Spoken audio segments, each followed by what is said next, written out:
Good evening. It's hard to believe this is the last board meeting for this school year. School's out next week. Fast year. We always begin our meetings with the Pledge of Allegiance, so if you please stand. Pledge allegiance to the flag of the United States of America and to the republic for which it stands, one nation, under God, indivisible, with liberty and justice for all.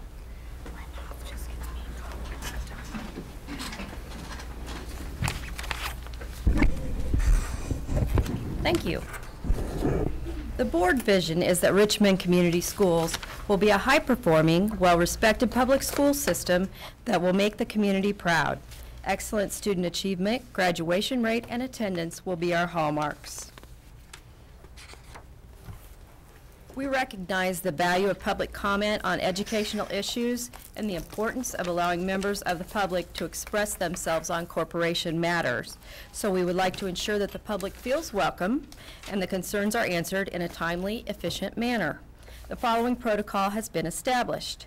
The board has set aside 2 30-minute periods for public comment during each board meeting. The maximum time for individual speakers is 5 minutes per person. Comments recognizing the work of staff and students are always welcome. However, critical remarks concerning specific school personnel and students are to be made through the complaint process available in Policy 9130. If the public comment reflects inaccurate information or incomplete information, the superintendent may clarify the facts after the public comment section. If more investigation is needed, the comment will be clarified at the next meeting. Is there anyone signed up to speak? Yes. Wendy Bennett. Hi, Mrs. Bennett. Hi. Hi. I've never done this way, so I've never been a public before.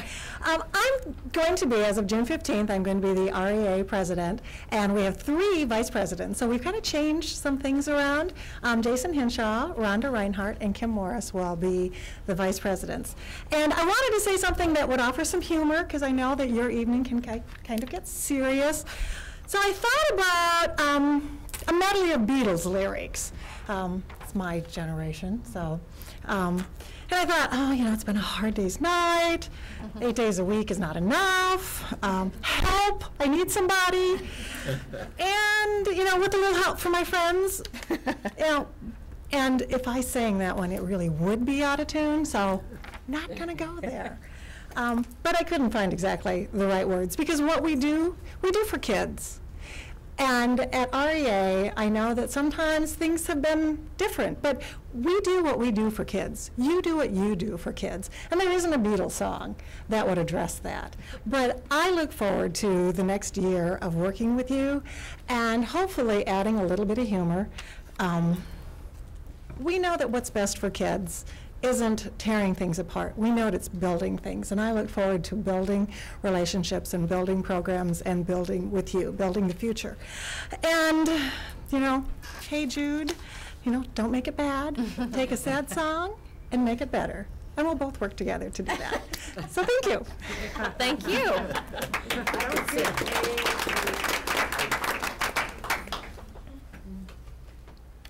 We're on to snapshots of success and academic recognitions.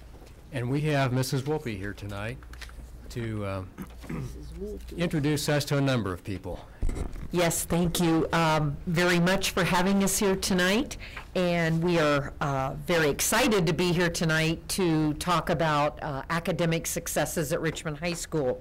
I will note, though, there are lots of other activities going on, so a lot of the students, as we all know, are involved in a multitude of activities. So the ones who could make it here tonight are here tonight to represent their teams or their individuals. The first group I would like to introduce to you tonight are the Business Professionals of America, Mrs. Selm, Mrs. Witham, and Mrs. Isom are the coaches, and they are going to share with you about how our students did at the Business Professionals of America Nationals in Chicago this year. So, Business Professionals of America, and as you can see, they all have their t-shirts on. Yeah.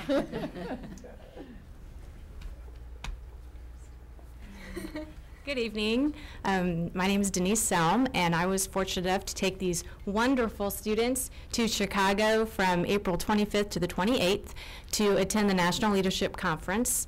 And what I'm going to do is I'm going to allow them to introduce themselves and tell you what event they participated in and the placement they got. These students had to qualify to attend nationals through the district level and place at a certain placing in their event, and at the state level. So they already had competed twice before qualifying for the national event. Hi, I'm Roshni Brombot, and I'm a junior, and I competed in entrepreneurship, which means I have to make my own business plan, and that includes marketing analysis and the whole shebang. So it was quite an intensive thing, and I ended up getting 13th place. Congratulations. Congratulations. Hi, I'm Erica Bischoff. I competed in Administrative Support Research Project Individual, and basically that means that I read a paper about new technology in the workplace, and I placed 13th. Congratulations. Hi, I'm Henry Dickman. I participated in 2 events. The first was Economic Research Project Individual. I wrote a paper and then gave a presentation on an economic topic. This year it was the deficit crisis of the United States. I got 6th place in that event. And then I had another event, prepared speech, and I gave my speech over a similar topic, and I got 13th in that event. Wonderful. He's on his way to Washington to help there. Hi, I'm Emily Jetmore. I'm a sophomore. I competed in keyboarding production, which is basically they give you a packet with some memos and letters and stuff, and you have to type them up to specific standards, and I placed 24th in my event. Thank you. We also had another student, Alexis Sheets, and she couldn't be here this evening, but she placed 13th in Human Resource Management as well. Got a 13 thing going on here. Yes, yeah, we did. We're very proud of you. Does anyone have any questions or comments they'd like to make? We always like to ask, what would you tell incoming students or other students at the high school why they should participate in BPA? Give a little marketing plug for the BPA. I personally, BPA is one of my favorite activities to be involved in because it's Business Professionals of America, and it really helps you in not only your high school life, but your future career in anything that you might be able to be doing. It teaches you how to be more professional, and it teaches you more about the business world, which a lot of people end up going into things like that, and it prepares you more for interviews and your career in general. And so I love BPA, and I love what it's taught me. So it's practically relevant. How about that? Yes, practically Okay. relevant. Relevant. Any other comments? Thank you so much for coming, and congratulations again.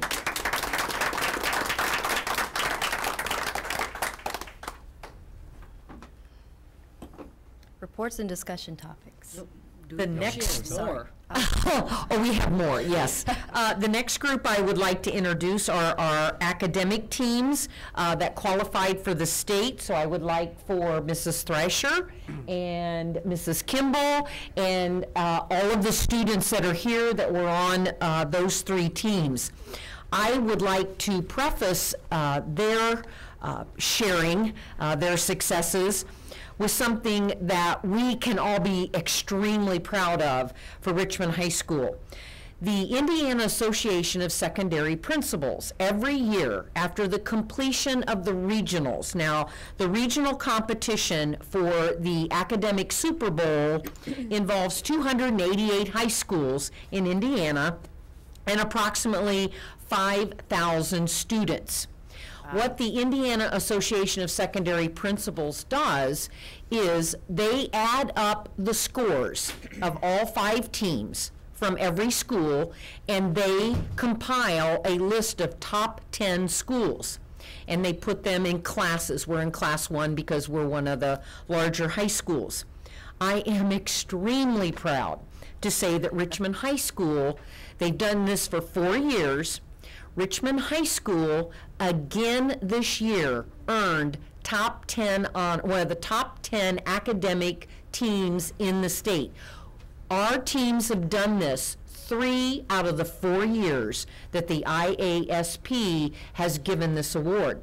And we are the only high school in the county that has also gotten that award. So we are extremely proud of that honor. So I'm going to let Mrs. Kimball and Mrs. Thrasher share with you their students that are here and also their accomplishments. Okay, go ahead. Hi, I'm Renee Thrasher, and I'm proud to be back again as the science coach, and I'm also proud of my team this year because they did indeed, after being successful last year, they were able to make it again to state. They were faced, some of my team members were faced with a difficult decision in terms of, unfortunately, the state competition was the same time as SATs, so they had to decide, do I go to state or do I take SATs? So unfortunately, we were a little disappointed we ended up 5th, but then, we're like, hey guys, this is 5th in the state. So we're extremely proud of the team that we have. And of that, I have 2 team members, senior Jonathan Burkle, who is back again this year, and he was with us last year. And then I also have a new member this year, Chin Shi, who is a sophomore, and he will be back again next year. And then I have another team member, Astra Roberts, who is leaving us as a senior. But then I have Emily Chin and Vinayak Vandanam that will be back again next year. So we have another strong team again in preparation for next year. So we're really excited about the possibilities there. Hello. Hi.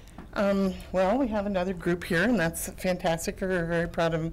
Fine Arts won the Super Bowl. Well, actually, all 3 teams won the Super Bowl, and then we're qualified to go on to state from there. And again, as she said, we worked very hard. It's a large amount of work. There's a notebook about 3 inches thick that they have to memorize everything on. Plus, we were going to do music. You're talking about the Beatles. We had Pachelbel. We could sing a little Pachelbel, but not really. Oh, come on. Let's go. And so we're pretty excited. Next year's topic is Greece, and so we're really excited about that one. So maybe you could do some research for us while you're Yes, I will happily do that. The Fine Arts team, there were 2 seniors, 1 sophomore.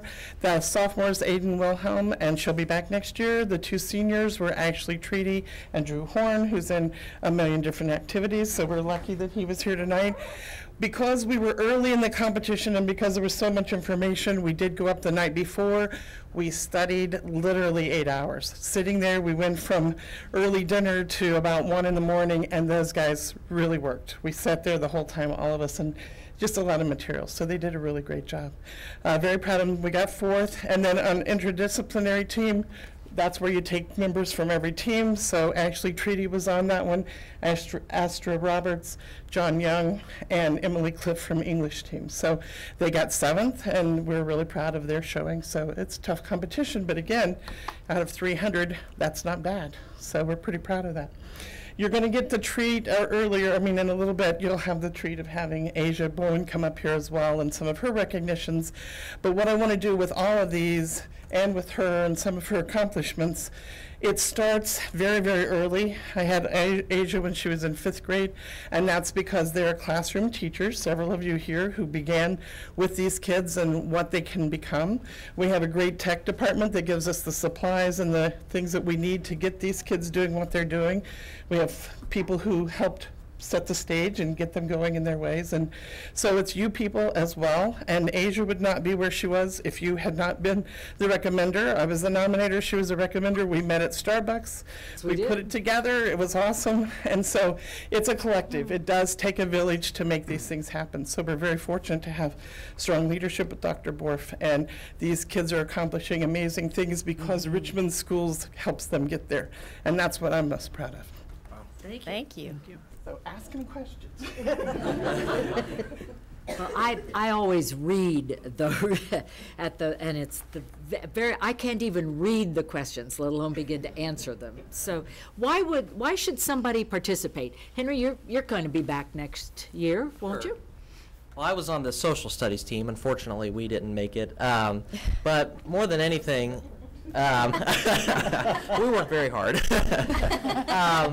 There's just a lot of outside information that there is to know. For example, I took AP US History this year, and I don't know if you're familiar with how that works, but you take the class, and at the end of the year, you take a big test to see whether or not you get college credit. Well, this year, the academic team topic was the American Revolution. So it just so happened that some of the outside reading I was doing for history was also helping me prepare for my AP exams. So in a lot of ways, I think it can help you in school and just give you better general knowledge as you go throughout your life. That's what I would say. Thank you. Drew, state. What's state like? Pushing electronic buttons. Okay. Yeah, the state finals, that was really intense. We were on a stage at Purdue, and it was very official and very regulated, and it was really scary, but really fun. And even though we walked away as fourth, it still felt like we had done something amazing because of where we were. And That's amazing just to go. yes. Yeah. It's a great That's awesome. accomplishment. Thank you. Anyone else? Thanks for coming.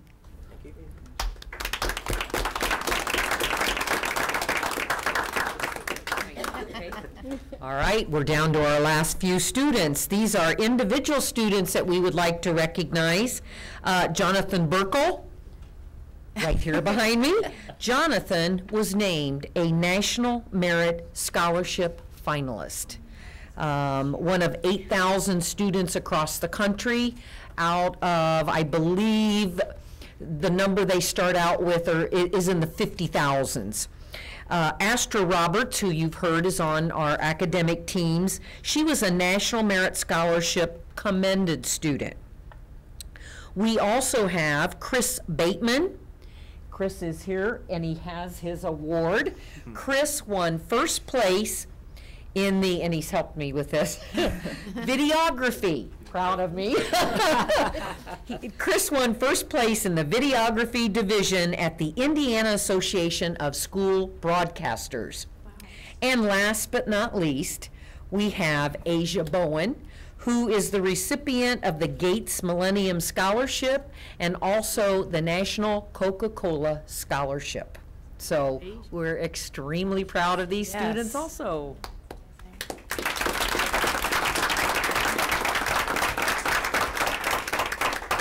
Want to come forward and introduce yourself, and we'll ask some questions. Give us your plans for next year, Yes. Jonathan. I'm Jonathan Burkle, and I'm not going too far away. I'm attending Earlham next year. And what would you like to study? I'm not sure at this point what my major will be. I'm kind of trying to leave my options open and explore a number of areas, but one thing I'm considering majoring in would be environmental science. It's just one of my interests that it's also something I haven't gotten the chance to pursue a great deal in high school. So it's just something I'm considering. Thank you. Not singing, dancing, and acting? Well, do that too, I guess. So well-rounded, yeah. Chris. Hey, Chris. My name is Chris Bateman, and I competed in the ISB state contest, and I won first place in videography. But you're all probably wondering what videography is. What's the topic of your video? Videography is, it's judged solely on camera work and editing skills. So your story could be about anything. It doesn't have to be good or bad. It can be anything. So what I did was I focused on solely my camera work and how well my editing was, and I think it turned out very well, and apparently so did they. So what are you doing next year? I am attending Ball State University to study broadcasting and telecommunications. That's great. And follow Brandon Pope's footsteps Exactly. to London to do the Olympics, right? Hope so. Thank you. Aisha. Hi, my name's Asia Bowen, and next year I'll be going to Howard University in Washington, D.C. I've entered in sociology, but I think I want to try to do a social science and a health science and probably be a MD, a doctor, and I want to travel the world. I got big plans. So just the beginning.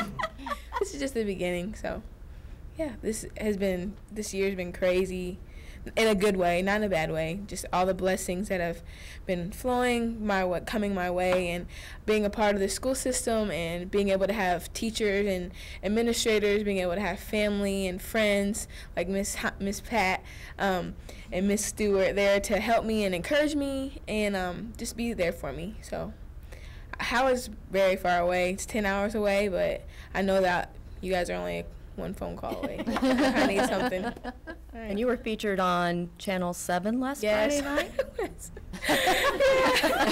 That was a different experience. It was cool.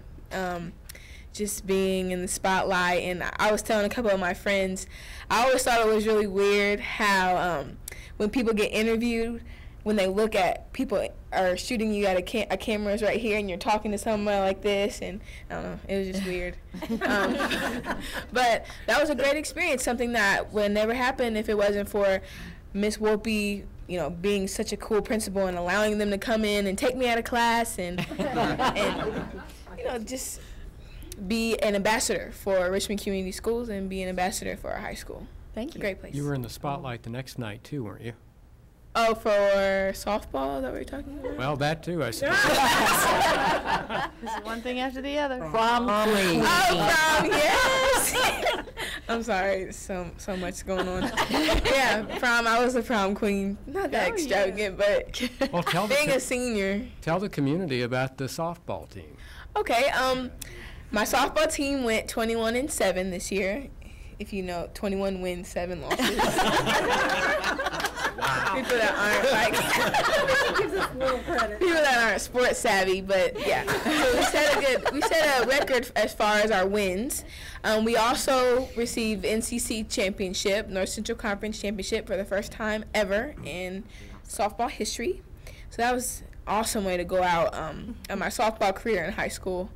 Just having something when I drive past the high school. Now I'm going to see that big sign on the fence, and I'm going to be like, okay, I was a part of that. And who was your coach? Kyle Ingram Yes. is the head coach. He's been doing that for a while now, so I'm sure he's very pleased. I heard that you hit the farthest home run ever hit in the softball park, or out of the softball park. Yeah. Is that true? 245 feet, Yeah. right? 245, wasn't that it? 245. That is one long home run there. Yeah, I love softball so much. I love it. I'm going to miss it so much. I'm going to miss everything. School, sports, singing, choir. I'm going to miss all the dances, just the family and the vibe that I get when I'm in high school. It's going to be different. You were part of the winning All-America City team. Yes, I was a part of that in the 9th grade. That was a great way to come into high school. Just a wonderful experience being around successful people, being around people that have a purpose, old to young, people that wanted to see better things for Richmond like I did. And well, thanks to all of you for representing us so well. And to the coaches, too.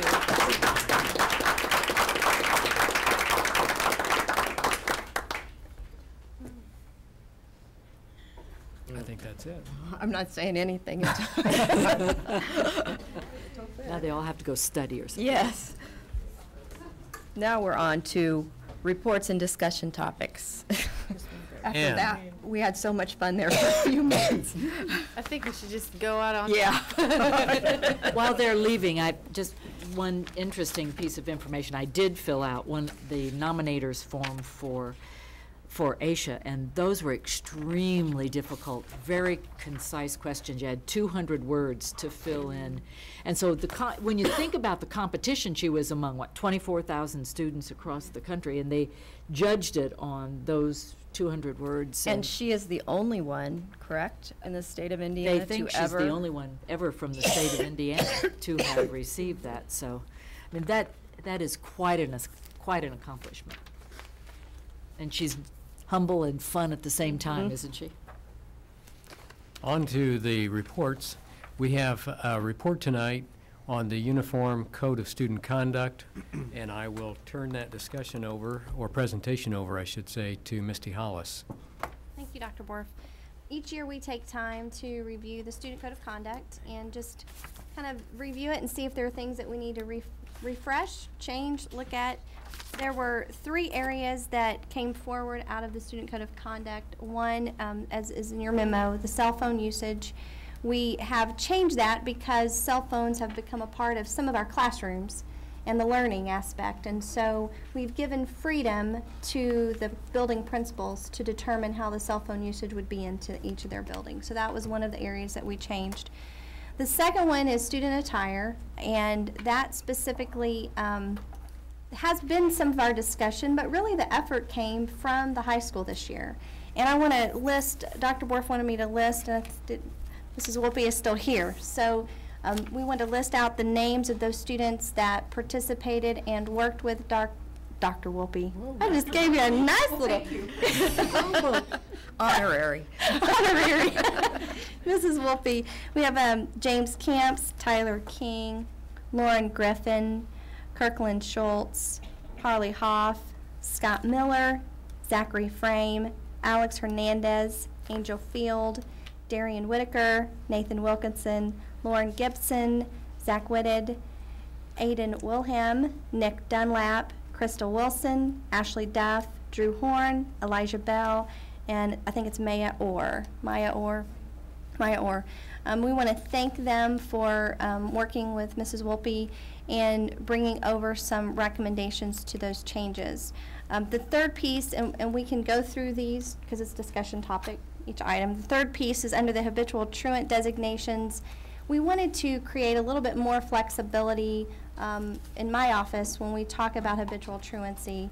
And so in some of the language it said shall be determined as habitual truant, now says may. And so we want to kind of work, because sometimes our families have different issues and we just want to work with them a little bit more closely and have flexibility in those areas and not be so stringent, black and white. So those are the 3 main areas that we have covered. I would like at this point to open up to you if you have any questions regarding what's been presented, and let's start from that standpoint. Well, when we talk about the dress code, I just wanted to reiterate that this came from the students and had the support of the teachers, correct? We've discussed that with the teachers to some degree in various places. Many of the places have been over the last couple years in informal settings. Many of you have joined me in conversations with the teachers during our lounge discussions. We have met with teachers at different points in some of our other meetings that have focused on different elements of the dress code. But we've also had a conversation with the principals. We've had conversations with the students and conversation with parents. I've had many email dialogues with parents over the last couple years. I salute the students for suggesting something that I think is very workable, it's enforceable, and it's something that they can live by. In talking to some of the students, we were looking not only at simplicity, but we were looking at consistency. And this was one way to enforce some consistency throughout the district without causing such a distraction to what was happening in the classroom, what was supposed to be taking place in the classroom. I received an email today from a gentleman who said, let's focus on learning. And that's exactly what we would hope this enables us to do. While it hasn't been the distraction that it was when it was first implemented, the dress code has continued to be a distraction from time to time, and we hope to see that eliminated now. Suzanne? I just want to say that this one is a bit frustrating for me. And it's not that I don't think this is a good idea, and I'm actually quite pleased that the students said, we just don't think it's working. Here's what we suggest. I love that. I think that's phenomenal. But I guess in some of the conversations that I've had, I want to remind people that we went into, you don't make a culture-changing decision like dress code is just for the fun of it. We were trying to solve a problem. There was a problem we were trying to solve. And as is the case when you try to solve a problem, sometimes the solution causes different issues. and this is what we've discovered. And while it's very easy, I guess, to say, well, I could have told you that was going to happen, I just want to remind people that that's the way decisions are made. And I really do admire the students for not just saying we think the dress code stinks, but coming with some suggestions for making it more workable. And I think the only question I have about it specifically is the whole skirt short length thing. I still wonder about that one. its enforceability, but I just appreciate the students, because the students I've talked to have, when you say to them, what would you change? Because, you know, do you agree there need to be some guidelines? And they all say, absolutely, we get that. So I guess I just want to remind everyone, we didn't do that just to make our lives miserable for a couple of weeks. There was a problem we were trying to solve, and we still think this solves it, but makes it a little bit easier to manage. So, Pat? Misty, you and I had a conversation about the general attitude toward culture and how especially with Dr. Mohammed being here, and how he talks about framing these kind of documents in as positive way as possible, looking at what we can celebrate, not just what we prohibit. I haven't had time to read this in full detail, but how were you able to begin moving in that direction? Because you were saying to me, let's make sure our code represents what we want the behavior to be. I would actually say that the boldness of this does come from Mrs. Wolpe and the students. I mean, they were the ones that talked to Dr. Borf, they met, they brought those recommendations over here. The recommendations were presented to the principals, and discussion took place there, and the principals, the feedback that we received there was very positive on the changes as well. So really, this came straight from the students. But that's just the dress code. I'm talking about the whole, whole code thing. Of student conduct, because you and I had a chat about. We did, okay. we did, and I think that that's going to be done piece by piece this next year. The cell phone piece was one of those, and on the truancy piece, I feel like we need to have some flexibility there and work with our families as much as possible. But the other pieces of the student code, we really did not decide to. There's a lot going on right now with our district, so we decided not to do a lot of effort into those policies and procedures or the student code at this particular time. Right. Well, and I believe this document still reflects what you as a board and what we as administration want to see for our students, for it to be a productive place, a safe environment, and a good place for our teachers to work too. After we talk about this tonight, when will it be on the website so people can read what the new Code of Student Attire is? It can be on there tomorrow. Yeah. I don't want to open a can of worms or anything, but I've been over at the high school for several things lately, and under shirts and tops, low neckline shirts are not permitted. No cleavage and or midriff may be exposed. That's a tough one. Having been to 2 or 3 different things. Those are new words that have been added this year. So it will be about policing that and enforcing it. But that's new, new words that are added this year. And they understand the need for those words. Who is they? They, the students. Well, 20 of them. Thank you very much. Does anyone else have comments? Linda? Could you review what you mean by enforcing? How does the enforcing work? I mean, how do we go about ensuring that whatever code we have, dress code that we have in effect, that we are indeed enforcing it? So could you kind of summarize? I think each building's a little different. If we want to particularly talk about elementary building, it's teachers. First line of sight of a student, a teacher would make a referral to the principal, and a student would receive the services they need or contact with a parent. The intermediate buildings would be very similar. It's classroom teacher first, or if a principal sees it, line of sight coming in, and the high school would be similar as well. So the enforcement, it's going to be extremely important that we encourage that there's consistency across in that enforcement capability in our buildings. And I think we would look to those principals to make sure that's consistent in their buildings. Aaron? I would hope that, in the same lines with the enforcement, that on initial contacts that it would be done in a manner of teaching. And I put it that way in teaching, the approach of whichever administrator or so who would be contacting the student would be in a manner of teaching with understanding, okay, again, want to remind you that this is what our dress code policy is, et cetera, et cetera, et cetera. You know, instead of the hammer down from the initial stage.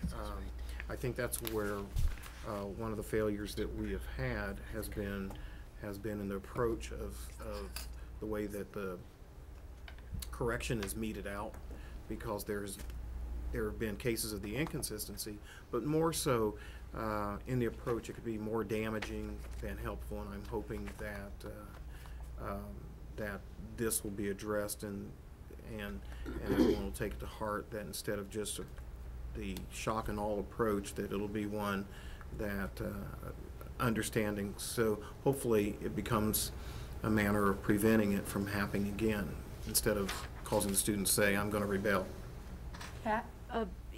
Following that line of discussion, if the students were active in the devising of this, what role will they play in sharing it with other students and or in even, I don't want to use the word enforcing, I'd hate for students to have to enforce with peers, but with implementing, how about that? At least sharing it would, because it would make a lot of sense if it were coming from the students that, okay, here, we heard you, this is what it's. I'm sure there's some fun things that can be done at the high school with that, but has there been any discussions so far with students regarding that, Mrs. Wolpe? No, but that's the plan if it's approved. Okay. I can see singing and dancing, can't you? No, but I mean, the students need to know that the students were at the heart of this. That, I think, will make a huge difference.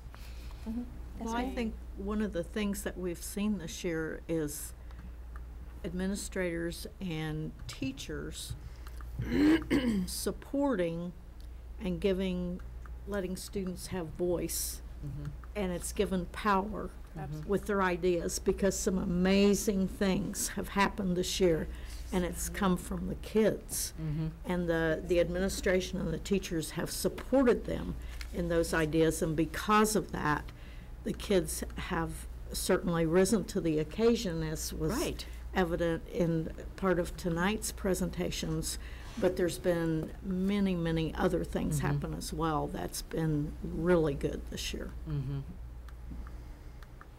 Any other comments? What I would say is there's a hard copy when you came in tonight in front of you. There were some grammatical errors that got corrected today. What's currently on board docs is what's in front of you.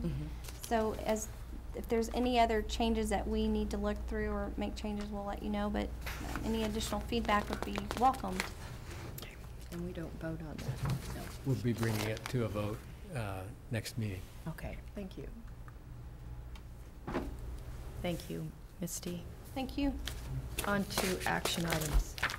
The receipt of donations, and we'll return to Mr. Coddington to present those. Tonight we ask the board to accept the following donations: from Richmond Toyota and B&F Plastics to Highland Heights Elementary for the Cincinnati Zoo field trip. From Studebaker Buick Pontiac GMC, IHOP, Uptown Laundry, Fazoli's, The Body Shop, Family Video, Mancino's, Cycling and Fitness Warehouse, Gardner, Sarah and Weikart, Hayes Arboretum, Warm Glow Candles, Ivy Tech College, Reed Hospital, Persipanco Painting, Dr. Cravens, Millie Dickman, Judy Miller, Todd Baker, and Elks Country Club, all to Richmond High School to help support the business professionals of America and academic teams through the Shamrock 5K Run Walk. From Subaru of Indiana Automotive to the Richmond High School Career Center, donation of 5 Subaru vehicles to be used by the automotive technology classes for educational purposes. From Mr. and Mrs. Tim Miller, A House Tool and Engineering, Jeff and Trish Sheridan, Bob and Carol Stoker, First Bank Richmond, to RHS Athletics, to the Boys and Girls Golf Camp Fund, and for the Athletic Fund for the Bob Weddick Tournament. We ask the board to accept these very generous donations. I think this is the largest we've ever had, of $65,012. Do I hear a motion to accept those donations? So moved. Aaron Stevens makes the motion and Suzanne Darengowski seconds the motion. Are there comments or questions? Aaron? How do we go about the relationship with Subaru to get them to donate 5 cars? Mr. Hensley and his vocational ed contacts, they were contacted by Subaru. Now, it's interesting with these vehicles. They cannot be titled, they cannot be licensed, they cannot be driven, and we had to sign a waiver that we would never sell them. But they are there for educational purposes. And in fact, we have to rent a truck, car hauler to go up and get them to bring them back. Still a wonderful donation. It's What an a great incredible experience for partnership that we've forged with them. Any other comments or questions? All those in favor, please signify by saying aye. Aye. Opposed? Thank you for those donations. Our next item would be the food service bid recommendation. And again, we turn to Mr. Coddington to present that. We also have Mrs. LaRue out there in the audience for questions that may stump him. In your board packet, and we have tabulated our food bids, and we are recommending the lowest, most responsive bidders. And I don't know of any other food service that bids everything out by quantity. We usually say bread. Only Maggie can go out and tell you how many loaves we want to bid. And this really helps keep our pricing and the cost down, because the vendors love to know how many. It's not just bread. It's not just milk. It's this many chocolates, vanilla, strawberries. So if you spend any time going through the food bids, we know how many forks, spoons, sporks, and everything else we want. So we ask the board tonight to accept the bids as recommended. Do I hear a motion? So moved. Pat Heine makes the motion and Dixie Robinson seconds the motion. Are there comments and questions on the food service bid recommendation? All those in favor, please signify by saying aye. Aye. Opposed? Motion's carried. I think Thank the only you. comment I might make is, after the fact, is everywhere I've gone this spring, the food service has been part of the celebrations and sharing.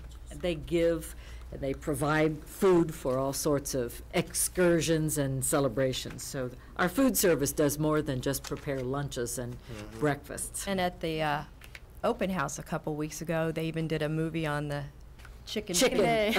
Chicken Day. How Day. exciting Chicken Day is over there. And those sacks were gone in an instant, Oh, weren't yeah. they, Maggie? I was looking forward to one and I didn't get one. Yeah, I know. But people need to know that it's above and beyond and not just the basic stuff of providing food. So thank you, Maggie.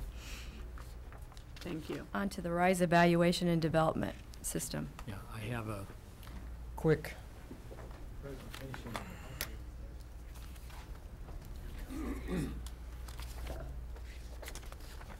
Some of this you've seen, so we'll go through it quickly. I'd like to go back and talk about the core beliefs of the RISE model. The RISE model, of course, is the one of the evaluation packages. It's being recommended by the Department of Education. It is one of the approved models by the Department of Education. And the RISE core beliefs, if you sift through all the verbiage that has been presented, come down to about 3 items. 1, we believe that there should be an emphasis on effective teachers in every classroom. It would be those effective teachers that drive student learning outcomes. 2, teachers as professionals should receive support and recognition. They should receive recognition for excellence. They should receive support for improvement and ongoing improvement. And there should be constructive feedback for evaluation purposes, constructive feedback that provides detailed information that can be tailored to the needs not only of the teacher, but the teacher's classes and students. Those are the core beliefs of the RISE model. That leads to three fundamental elements. One, the RISE model incorporates multiple measures of student learning. The Department of Education doesn't just require that. It's legislation that requires that, as adopted last year. The Indiana Teacher Effectiveness Rubric that is a part of the RISE model provides an in-depth description of 4 performance levels, and we'll get into that in just a second. And 3, evaluators using this model can provide frequent and actionable feedback. As I said, there in the professional practice area, there are 4 domains. We've talked about this in the past.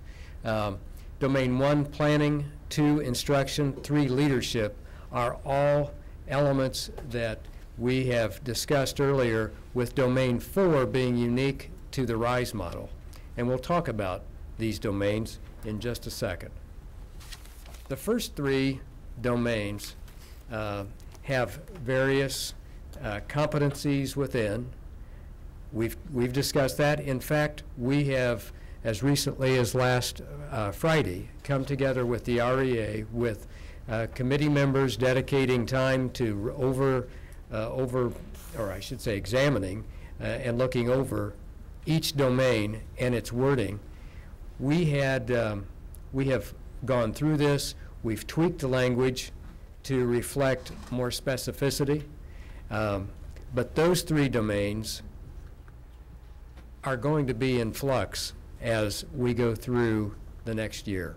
And that's going to lead me to my recommendation in a few minutes, that we are not recommending that what you may see word for word is what we would recommend for approval. We would recommend approval of the instrument, because the instrument's going to have to live, and our committees are going to have to remain intact for the entire year. We'll come to that in just a second. Early on, we talked about the primary evaluator and the secondary evaluator. The primary evaluator will be principals and assistant principals. It may also be some directors. I could see Barb Bergdahl being a primary evaluator of some of our special needs personnel. It may be that Kathy Parker will be a primary evaluator of some of our literacy coaches. I'm not saying that that's how it will be, but we could conceive of that.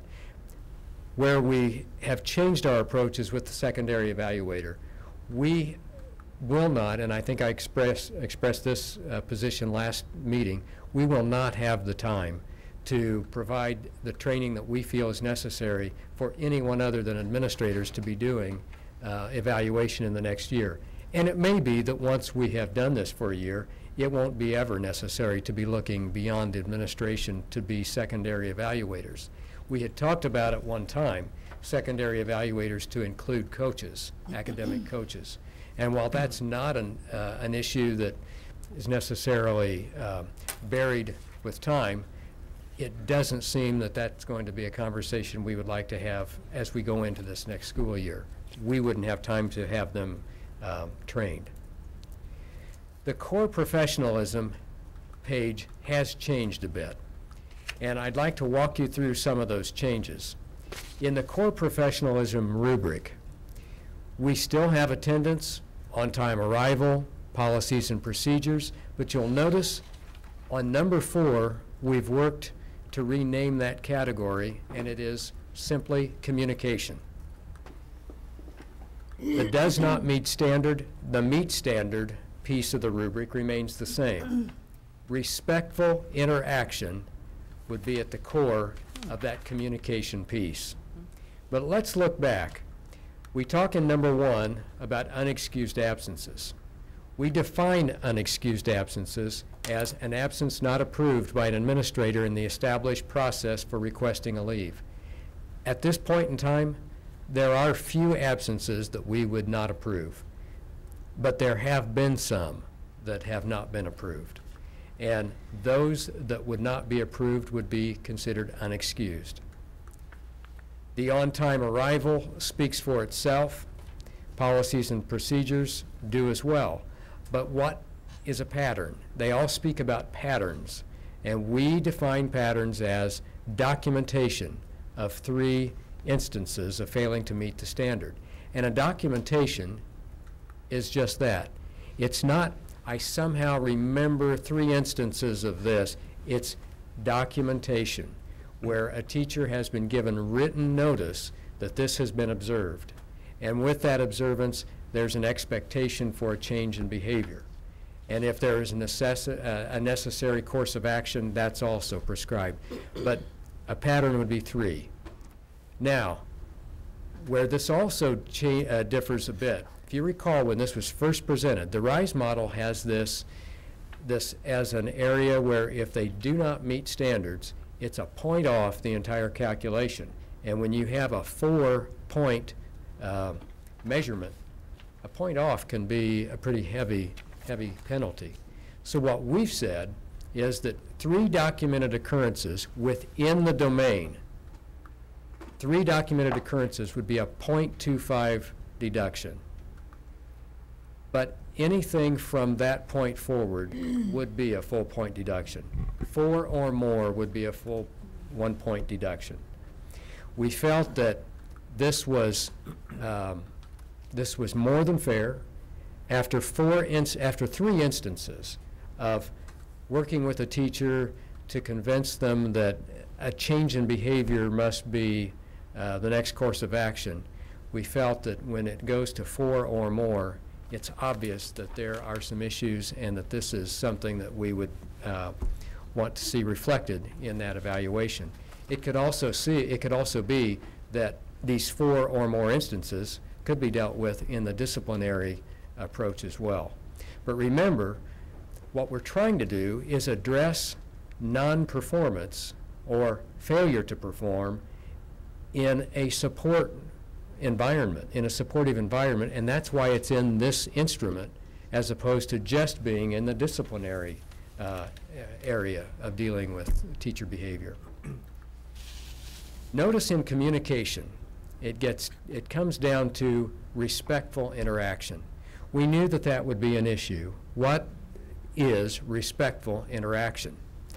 Well, we turned to Stephen Covey and Ruby Payne, and we looked at both of those authors, and we determined that Ruby Payne's work in A Framework for Understanding Poverty had a piece that we could use and also direct principals and teachers back to if further action needed to take place to improve performance. Respectful interaction is very simple. It would be interaction that is non-judgmental. You don't come to the conversation with foregone conclusions. It's free of negative nonverbals, not rolling of the eyes, not crossing of the arms, not anything that suggests that we're shutting you out already on either side of that conversation. It could be teacher, it could be students, it could be teacher, principal. Reliance on facts rather than hearsay, rather than on rumors.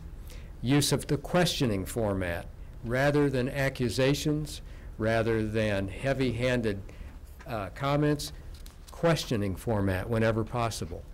And an attitude of win-win. We've got to have this interaction so that there are 2 winning sides and one doesn't dominate the other in a win-lose confrontation. Stephen Covey's work, though not necessarily in all those particular instances or sequence, also talks about every one of those points. So going back to A Framework of Poverty, almost every classroom teacher has been exposed to that book and has it somewhere nearby, if not on the shelf in the classroom. We felt provided them a resource, the principals as well, for dealing with that kind of area in a manner of support. Covey's work would also be available. But so the core professionalism piece, while it's there, has been tweaked a bit to be more supportive and also to provide a safety net for the teacher so that it's not an either or. You're either meeting standards or you're not, and if you The way it was worded, it could have been interpreted that one instance provided a point off the final calculation for failing to meet standard. We've tried to create a more, what would you say, a more progressive way to get to that level or not to get to that level. So that's the work of the committee. Observations and occurrences and conferences still occur frequently throughout the year. We have not changed that particular piece. This is what was presented to you. I think Mrs. Stewart presented that a couple sessions ago, or maybe it was the last time, I'm not sure. That's not changed. The measures of student learning remain the same, and many of these are so that we are compliant with law and also eligible for grant dollars to fund money to compensate teachers for improvements that they earn through the process. The weighting scheme is the same. Many of our teachers will fall into group 3. And in group 3, it was, you notice that the teacher effectiveness rubric is a heavy weight. So that's why we feel like we need to keep our committees intact so that we can continue to work with the wording, with the application of those particular rubrics, and guarantee that we have equity going on in all the evaluation activities throughout the district. And then lastly, this is all working to transform student outcomes so that they do improve. Teachers and administrators working together. I should also let you know that there is a RISE model for principals that will be coming to your attention very soon too. And there could be a RISE model for the superintendent. I'm not sure what that looks like, but we're all signing up for conferences to see in June what that looks like. So that leads me to my recommendation.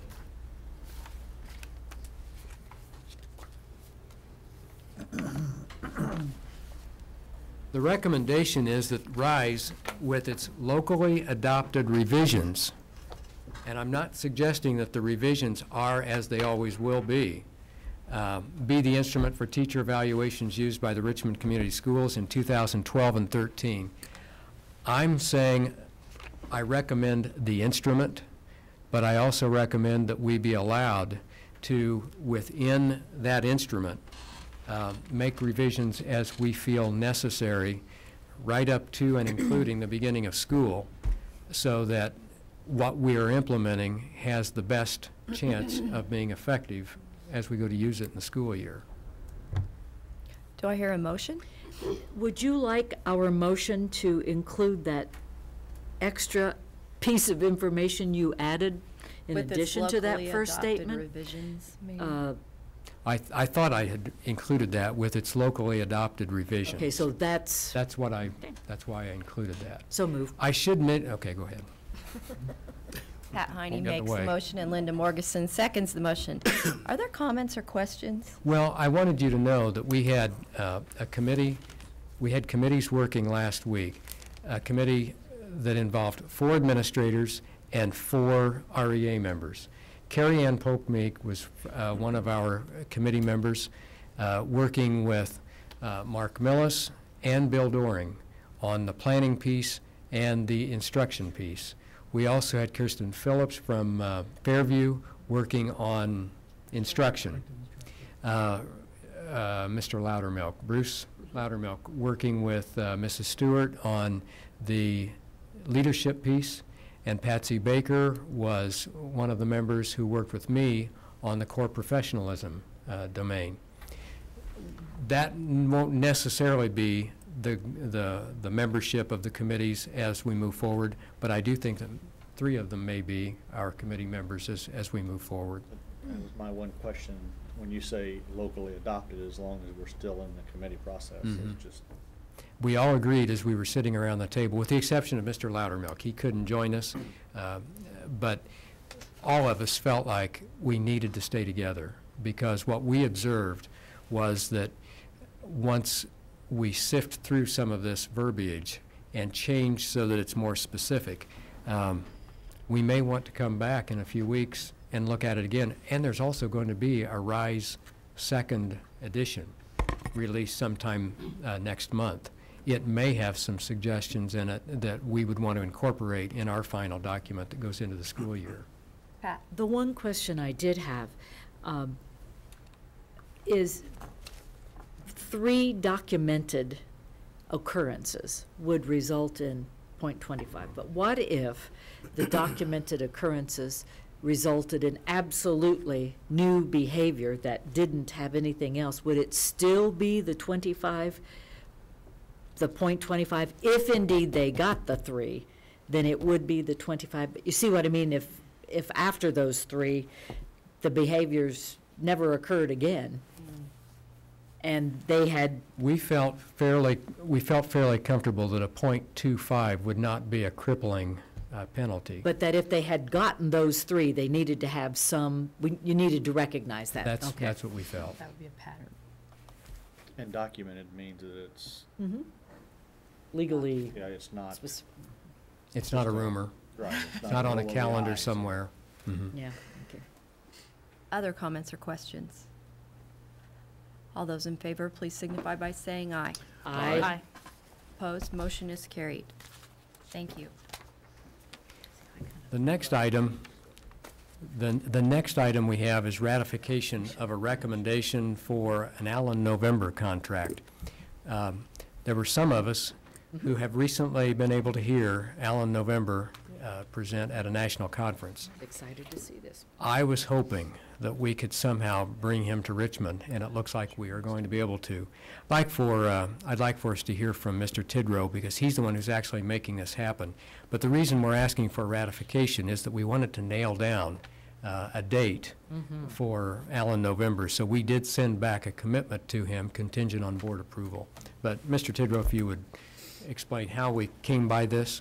Well, we applied for a $15,000 grant from the state of Indiana in their e-learning area. And what they want to have is spring and summertime regional conferences to bring in technology professionals for professional development. And when we first received this, we had another person in mind to bring. Someone that Dr. Borf and I had seen at a conference, Will Richardson, he's a strong motivator, he's very creative, but we've both seen Allen November, and it took about 3 weeks just to secure a date with Mr. November. That would put us in the summer, but not in May or June. It's kind of busy time, and wouldn't extend it out to September, which the grant would not allow us to go that deep. So we're able to get him for July 24th. We're going to invite anybody who wants to come. It's going to be a free event for all. We also have a mandate with this grant to invite other technology people around the state. So we'll be, once this is approved, if it is, we will start putting out some marketing pieces to get some input from other people to come and share this time with us. We're pretty excited about it. So. It will change everybody's way that they view technology. Certainly will. That's a good point. He's a great motivator, but he's also very practical. He gives a lot of good ideas that the teachers can take away and other technology people can take away right away. And that's what we liked about it. It wasn't just pie in the sky stuff. It's right now, let's get down and learn something. So. We probably need a motion before Jeff and I tell you the wonderful things we learned when we were there, so I'll move that we accept this contract. I'm not going to tell anybody. I'm going to let them make them come to the conference. Okay. That's right. Second. Okay, so the one thing I do want to say is when I walked into that, and I will do this as marketing, Jeff, when I walked into that conference or that room, I had no idea, but I walked out seeing technology as an integral part of curriculum and learning, not just not just the infrastructure part, not most supportive. He really talks about, and that's where the practicality comes, he really talks about how to use technology in and integrate it into the learning and curriculum. That was the exciting part for me. do I have a motion? I did. I Pat moved. Heine makes the motion. Already. I second. And Aaron Stevens seconds the motion. Now, are there comments and questions? Oh, I thought I made the motion earlier. Sorry. It's a shortcut motion. So where's this going to be held? Well, right now we have the RHS conference room, which is the old restaurant across from the Oh. cafeteria. Well, That'll That's hold not about very 80 many. people, so we can move it. But it's a 5-hour session that we have him here, More so. comfortable there. If Oh, we I thought see- there'd maybe be a lot more people. We can here. get more people, we'll find a bigger venue. We'll Use the cafeteria. Is this? we can use a cafeteria, or Test has got a great cafeteria Civic for Hall. acoustics. Maybe Hibbard. you Is it going to I think be Civic Hall itself. open to all teachers Correct. It'll be open to, from preschool through? I think it'd be great if Yeah. we could get all of them here. That would be if we can find a place to put them. And Civic Hall, we thought of that. For 5 hours, it might be uncomfortable to sit there for that length of time, but the cafeteria might be a place, or the Test cafeteria is a great place for that. What's really nice about this is it forces you to look at things differently, but it's actually good timing because the technology department is in the process of trying to come up with some kind of recommendation on how we integrate technology with learning in the future. So it's good timing. It's good timing. Okay, any more discussion? Great. Thank you. All those in favor, please signify by saying aye. Aye. Opposed? We talked about making Google Maps, so Mason and I On to did our Google master Maps. plan. Okay, under our master plan, I would like to return to the topic of the additional appropriations. Mr. Coddington has prepared a timeline for you, and I'd like for him just to review for your benefit that timeline. At the last board meeting, you gave permission to go ahead for additional appropriations. As everything with the state, you have to have timelines, you have to have time between them. So this is just for your information and update that we will be publishing on June 1st, notice for additional for appropriation, the public hearing. The next board meeting, we'll have a public hearing asking for $2,495,000. And remembering this is to do the Hibbard parking lot a year early, the Dennis full gym, and to finish the Crestdale project as the bids came in higher than we had expected. So as we talked with Mr. Zimmerman, we have the reserves. We will maintain an 8% cash balance in the rainy day fund at the end of the year, and we have reserves so we can meet the needs of the corporation. Want a motion on that? No, this is just information. You don't want to vote on anything? No. Okay. The next item would be the daily school schedule. And last board meeting, we had the daily school schedule so that it reflected high school starting earlier with the intermediate schools and then elementary schools. And then we opened ourselves up for comments, feedback, and we received it. A lot. And at the same time, we were doing some work to determine that we could indeed offer that schedule with the before-school childcare that would be necessary. And really, that was, as time went on, that was obviously very necessary at every building. And that's where we were having some problems. Our partners were willing to step up and do what they could, but they could not do it to the scale we were asking for, at least in this length of time, this turnaround time. And we've heard from parents throughout the district who talked about the importance of that before-school childcare because that's what they rely on. They rely on on the schools to be there on their schedule, and we couldn't answer that need across the district, especially at a cost that our families would find affordable.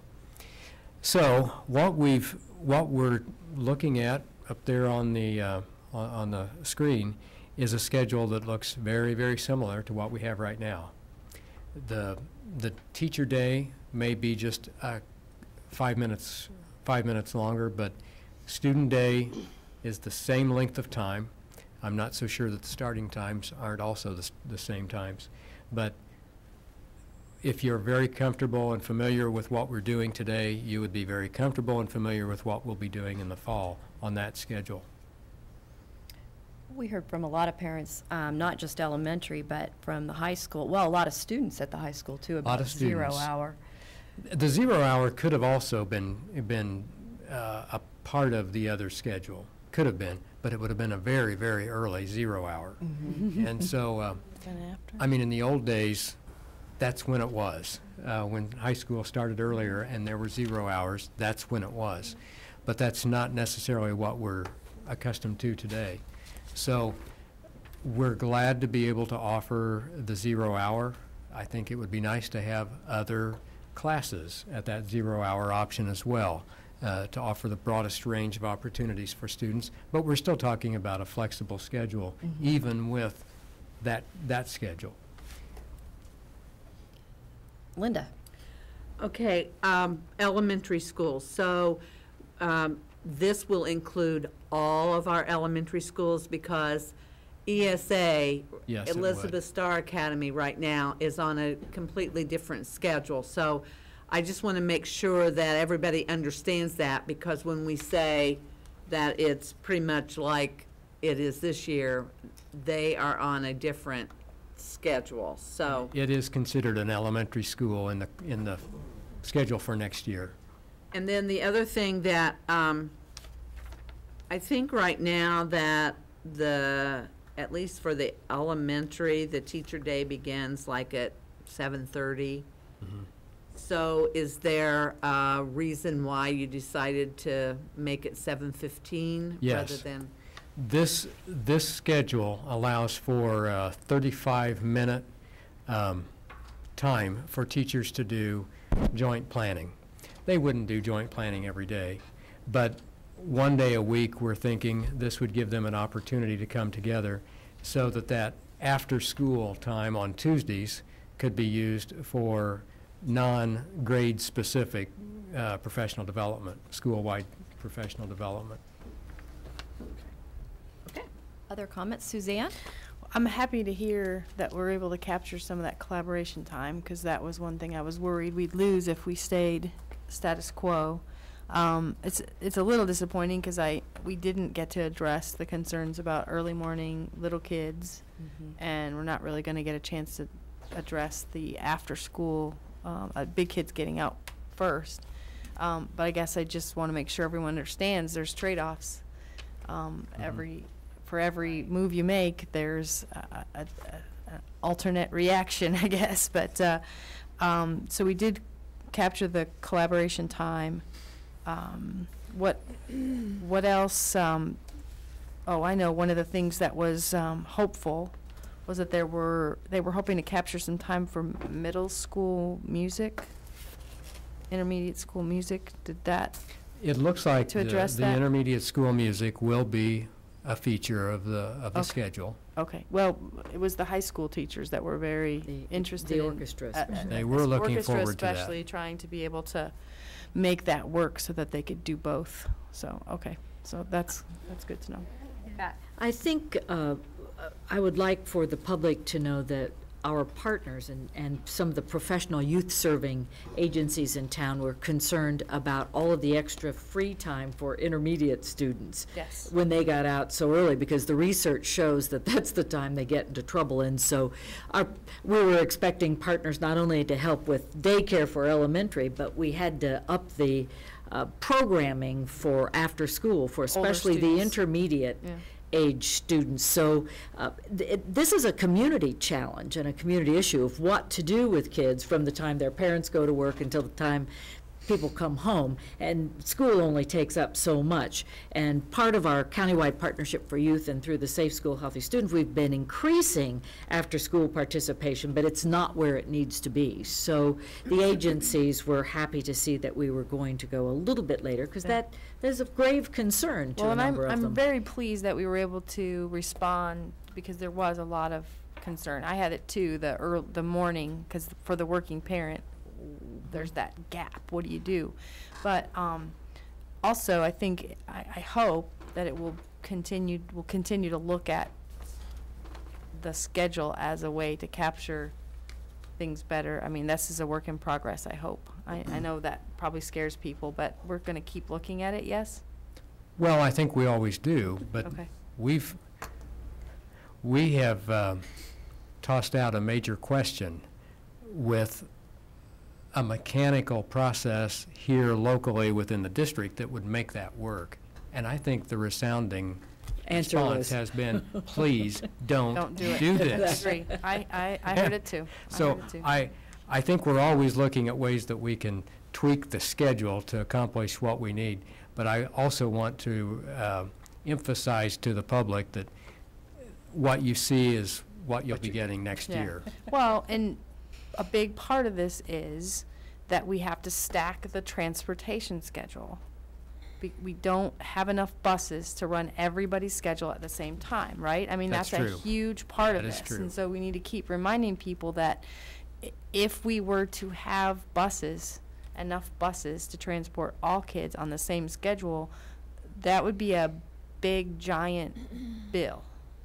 We'd have to double our bus fleet. So that, again, we're talking trade-offs and economics, and I guess I just want to make sure that's perfectly clear that that's not possible. So in order to solve the problem of transportation, this is why you have an alternative schedule like that. So. Jen? Well, after our last meeting in the discussion about, one of the questions I asked, you know, we have 57 school buses, and the number of students, I was actually more excited about starting high school later in the day for the high school student. So one of the questions I was asking is, why can't we combine the elementary and the intermediate schools on the same bus route?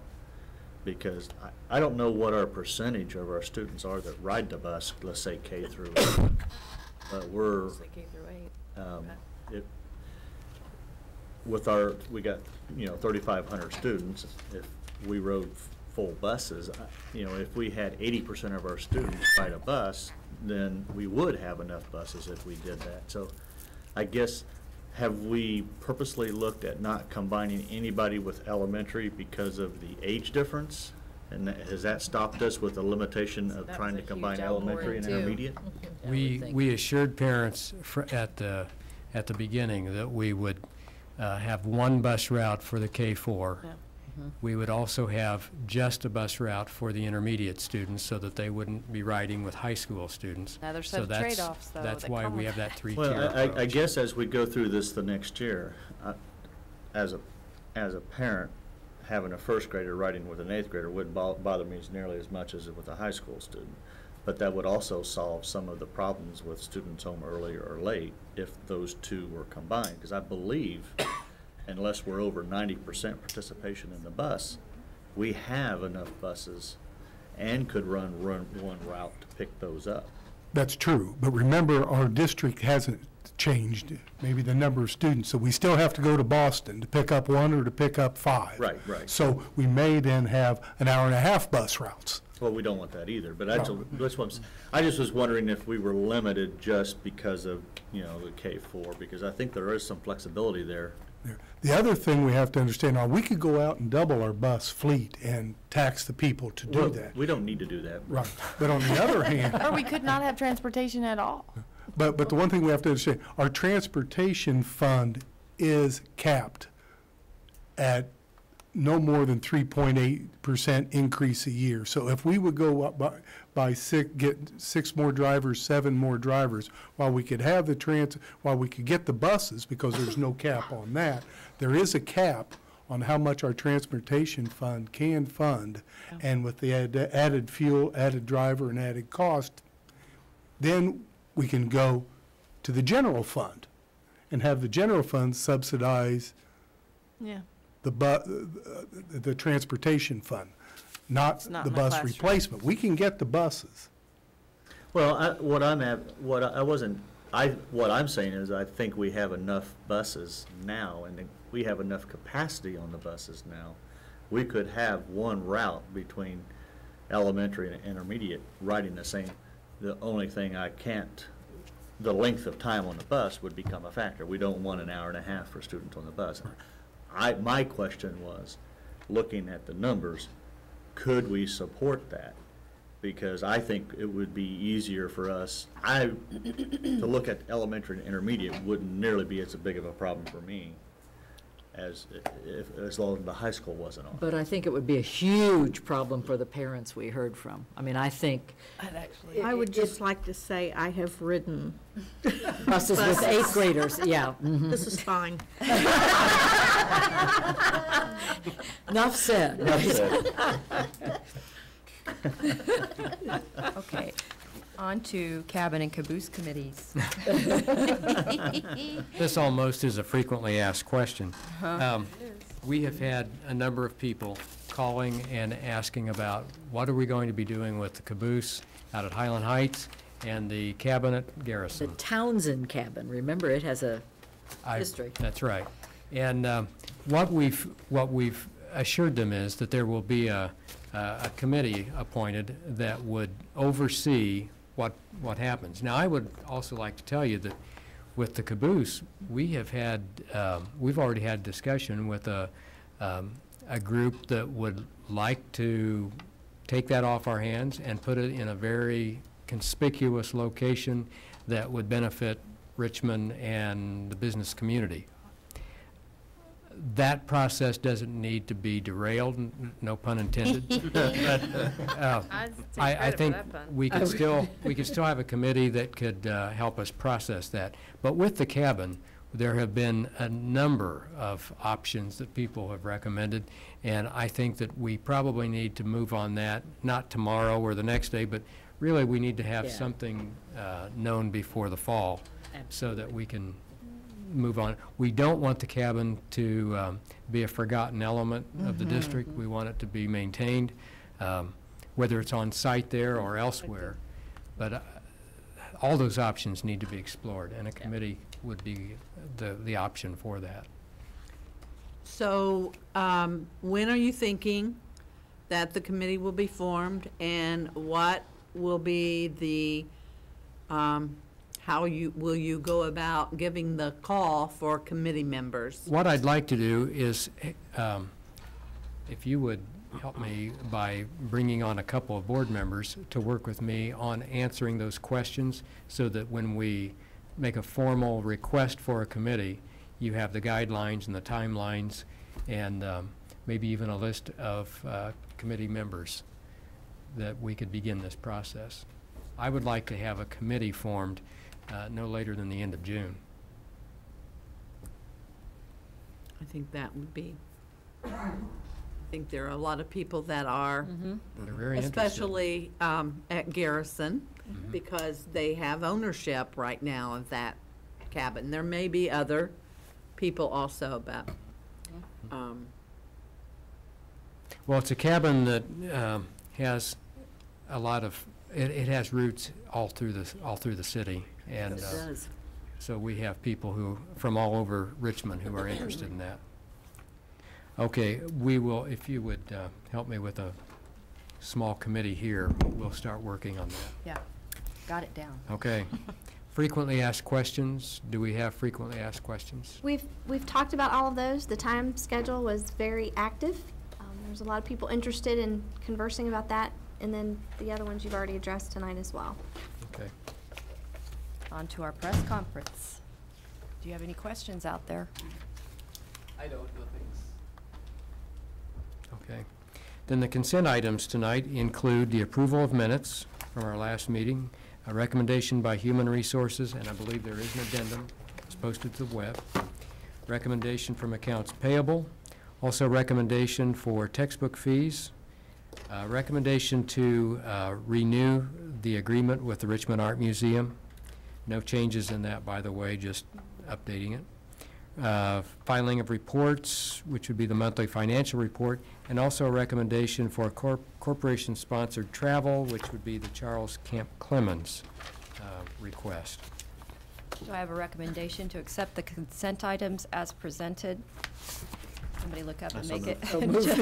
Jeff Slifer makes the motion, and Aaron Stevens seconds the motion.